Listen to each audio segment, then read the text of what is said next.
Just imagine, जरा सोचिए, एक जिस्म बगैर हड्डियों के कैसे रह पाएगा।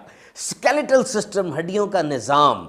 छोटे बच्चों में, इन्फेंट्स में 300 हड्डियां होती हैं depending upon the counting of sternum. और जब इंसान बड़ा होता चला जाता है, दे फ्यूज टुगेदर, हड्डियां आपस में मिल जाती हैं और इनकी तादाद 206 से 213 तक होती है। 206 से 213 क्योंकि कुछ लोगों में उंगलियां, पसलियों की तादाद कम या ज़्यादा होती है। हड्डियां लाइट वेट होती हैं लेकिन पूरे जिस्म के वजन को अच्छे से संभाल लेती हैं। और ये हड्डियां हमारे मुख्तलिफ आज़ा की हिफाजत करती हैं, जैसे स्कल, खोपड़ी दिमाग की हिफाजत करती है। और ये जो चेहरे के खदोखाल हैं, ये जो शेप है, ये भी खोपड़ी और स्कल की वजह से होती है। और ये जो रिब केज होता है, पसलियाँ, ये इंसानी फेफड़ों की और दिल की हिफाजत करते हैं।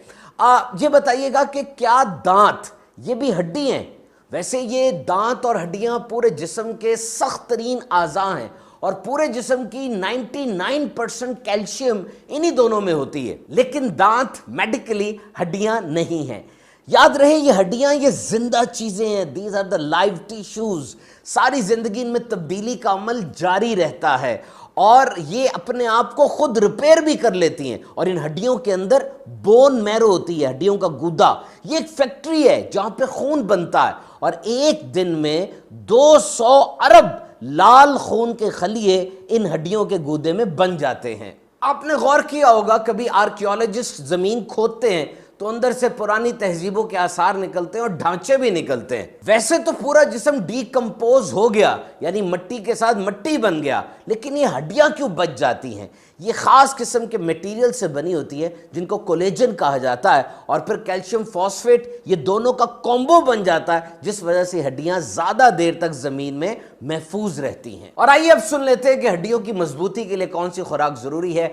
वेजिटेबल्स एंड फ्रूट, खास तौर पे जो बुजुर्ग अफराद होते हैं उनको ग्रीन और येलो वेजिटेबल्स ज्यादा खानी चाहिए। एक्सरसाइज, जब हड्डियां बन रही होती हैं एक्सरसाइज की बहुत जरूरत होती है और 30 साल की उम्र तक इंसान की हड्डियों के बनने का अमल मुकम्मल हो जाता है। कैल्शियम, हड्डियां कैल्शियम से बनी होती है तो एक इंसान को दिन में 1000 मिलीग्राम कैल्शियम की जरूरत होती है, जबकि जो बूढ़ी उम्र के अफराद होते हैं उनको 1200 मिलीग्राम कैल्शियम की जरूरत होती है। इसी तरीके से प्रोटीन, हड्डियां 50% प्रोटीन से बनी होती हैं तो वो खाने जो प्रोटीन ओरिएंटेड हो, जैसे पोल्ट्री है, गोश्त है, इनको ज्यादा इस्तेमाल करना चाहिए। कोशिश कीजिए कैल्शियम खाने से हासिल हो और अगर ऐसा नहीं हो सकता तो फिर दवाइयां भी ली जा सकती हैं। विटामिन डी हड्डियों के लिए बहुत जरूरी है।